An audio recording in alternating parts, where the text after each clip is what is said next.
El moderador ha pedido que dejemos minutos suficientes para las preguntas y los comentarios. Así que yo solamente voy a hablar durante unos pocos minutos. De hecho, podría hacer esto que fuera mucho más sencillo. Podría decir que estoy de acuerdo con todo lo que habéis dicho, con todo lo que ha dicho Olga. Así que muchísimas gracias, buenas noches y ha sido un placer venir a Bilbao. Hasta luego. Y lo pasé muy bien en el Guggenheim esta mañana también. Y por favor, pidan que vuelva de nuevo para pasarlo igual de bien. Bueno, pues no les sorprenderá comprobar que tanto Olga y yo estamos de acuerdo en prácticamente todo. ¿Por qué? Debido al vínculo que existe entre los dos. Y es que en mis 20 años como consultor en temas de organización, a lo largo de esos 20 años yo he trabajado con su Consejería de Salud, con el señor Bengoa, y yo he estado muchas veces con él, colaborando con él. Pero creo que una de las cosas más importantes que hizo se remonta a su periodo de tiempo cuando estuvo en la Organización Mundial de la Salud, en Ginebra, cuando era el director encargado de enfermedades no comunicables. Y él y su equipo sacaron este informe, la atención innovadora de condiciones crónicas. Ahora ya tiene 8 años. Pero bueno, si lo vuelven a leer, podrán ver que es igual de relevante hoy en día que lo que era hace 8 años. Y yo creo que desde luego se trata de un informe realmente sobresaliente. Pero ¿qué es lo que voy a hacer en los pocos minutos que tengo a mi disposición? Bien, yo voy a sugerir el reto al que nos enfrentamos todos. Tiene que ver fundamentalmente con un reto organizativo. Y esto es algo que también ha citado Olga durante bastantes minutos en su ponencia. Y ahora me siento un poco nervioso al tener que decir que se trata de un reto organizativo, ahora mismo que están en la Semana de la Ciencia aquí, en Bilbao. Y desde luego me encanta oír hablar sobre algunas de las cosas que se están haciendo en el caso de la EPOC, puesto que si quieren recibir más datos estadísticos como elemento de cita, uno de los hospitales con los que yo trabajo en el noreste de Inglaterra, entonces es una zona con un pasado de industrialización y digamos que es una zona bastante empobrecida, entonces hay un fuerte historial de tabaquismo, pero el 80% de todos los ingresos no programados en ese hospital son casos de EPOC, el 80% de una única patología. Yo creo que nadie, hace 20 años, no creo que nadie hubiera esperado que nos encontraríamos en este tipo de situación en la actualidad.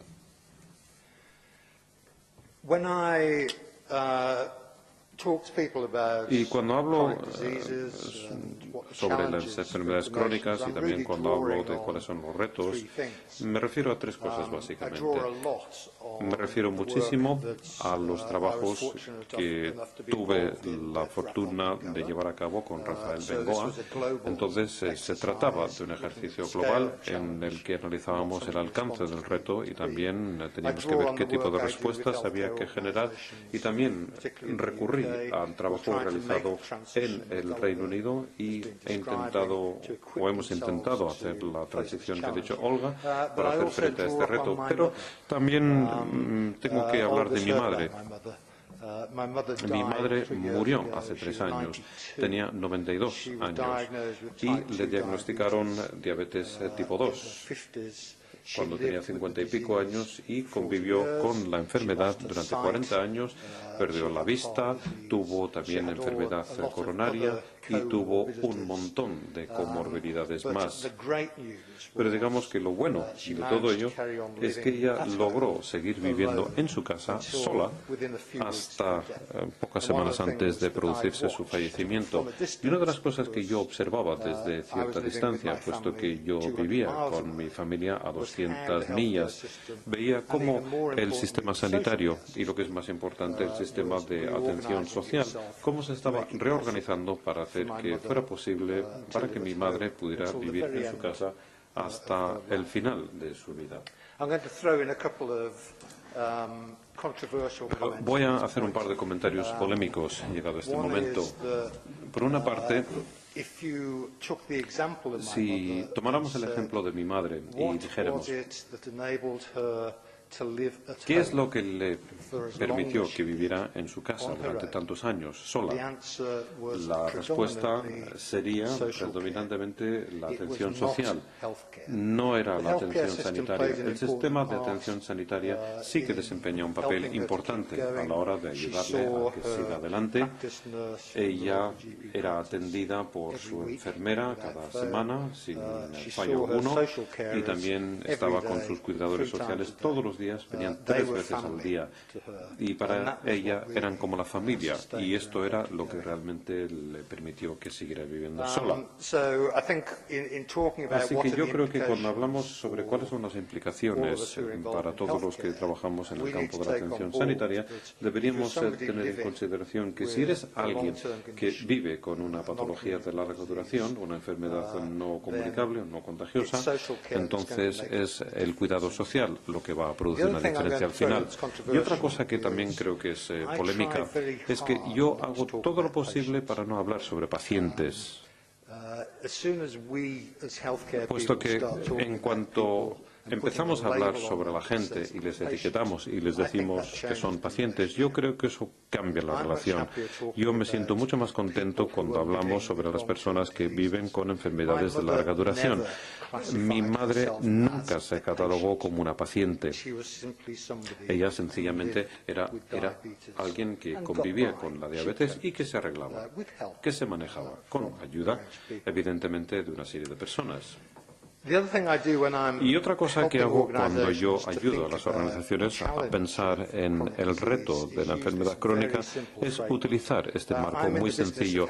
Yo estoy en el sector de ayudar a las organizaciones para que sean más efectivas, y si quiero conseguir ese efecto, tengo que animarles para que ellos piensen en 6 cosas, y tengo que animarles para que piensen si tienen su objetivo muy claro, y también tienen que pensar en cuál es su visión para el futuro. Tengo que hacer que piensen en si la cultura de la organización es adecuada para lo que están intentando hacer, en definitiva. Y tengo que plantearles el reto de la plantilla. Es decir, tenemos la plantilla adecuada, tenemos a los trabajadores adecuados para responder a este tipo de problemas que se han estado comentando esta tarde. Y tenemos una idea clara de qué es lo que tenemos que saber hacer, el know-how.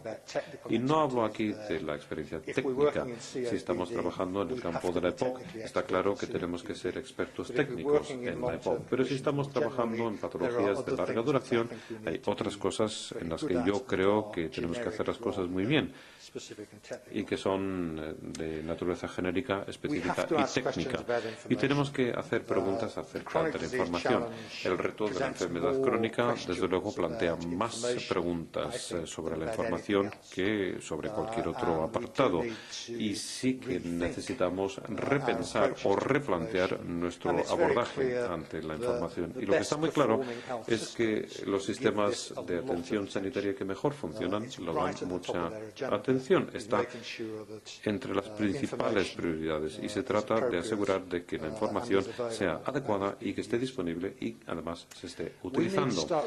Hay que empezar a replantearse los servicios, y de nuevo aquí quizás repita algunas de las cosas que ha dicho Olga, así que seré muy breve. Pero si tú convives con una patología de larga duración, el dónde se dan los cuidados adquiere muchísima importancia, puesto que quieres que lo hagan en tu casa, puesto que no te estás catalogando como paciente, sino que sencillamente eres una persona que tiene un problema de salud. Entonces, si tú puedes llevar el servicio hasta mí, en vez de que yo tenga que ir hasta ti, cogiendo el tren o el autobús para llegar hasta la fábrica sanitaria, que está a 15 millas de mi casa, entonces por favor hazlo, y por favor haz que la atención que me vas a proporcionar sea lo más local posible. Y voy a decir algo acerca de las estructuras y después ya me pararé. Las estructuras realmente no importan, y es una de las conclusiones que he sacado después de trabajar durante 40 años. A los políticos sí que les importan las estructuras, pero a mí me interesan mucho más cuáles son los resultados. En vez de conocer tanto las estructuras, a los políticos les encanta reorganizar. Ellos pierden visión del hecho de que las reorganizaciones, no solamente la atención sanitaria, sino que en líneas generales los resultados son terribles. Cuando tú reorganizas, lo que sucede es que hay por lo menos 2 años de parálisis y caos. Así que cuando yo veo que hay organizaciones que dicen sí, que las patologías de larga duración, sí, más vale que nos reorganicemos para hacer frente a ellas, yo siempre digo, no hagáis eso, no lo hagáis, sino que hacer algo diferente. Pensar en cómo se pueden superar las fronteras organizativas. No tienes que quitar esas fronteras organizativas, sino que te tienes que asegurar de que las diferentes zonas del sistema sanitario hablan entre sí, y tienes que asegurarte además de que existe algún tipo de conexión entre el sistema de atención sanitaria y los demás componentes que producen una diferencia. Posiblemente el elemento favorito de este informe que ensalzo continuamente es que reubica por completo la visión que manejamos de la persona que convive con una patología de larga duración. Les coloca en el epicentro. Y dice que para ayudar a estas personas, para que puedan vivir de una manera digna y que merezca la pena, para que puedan disfrutar de algo de calidad de vida, de lo que estamos hablando realmente es de una colaboración. Se trata de una colaboración con la persona, con sus familiares, también con la comunidad en la que viven y también con el equipo de atención sanitaria.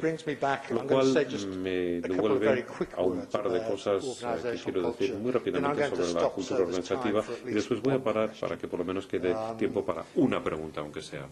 Otro tema que he observado después de 40 años de trabajo es que si uno analiza lo que caracteriza a una organización muy efectiva, y es que lo tiene muy claro en temas culturales.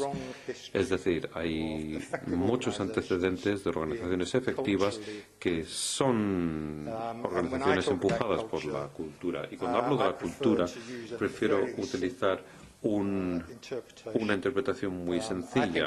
Yo creo que se trata de hacer la siguiente pregunta: ¿qué es lo que realmente importa? ¿Por qué? Porque el propio hecho de colocar al individuo y a sus familiares en el epicentro de nuestra forma de pensar en las patologías de larga duración es una fuerte declaración cultural. Pero también hay que reconocer que si lo que vamos a hacer es responder ante este reto, y desde luego su escala es enorme y las cosas cada vez se hacen más complejas. En el Reino Unido posiblemente creo que se va a hacer un recorte aquí de un 3,5%, pero nuestro nuevo gobierno ha dicho que va a defender las inversiones en la atención sanitaria.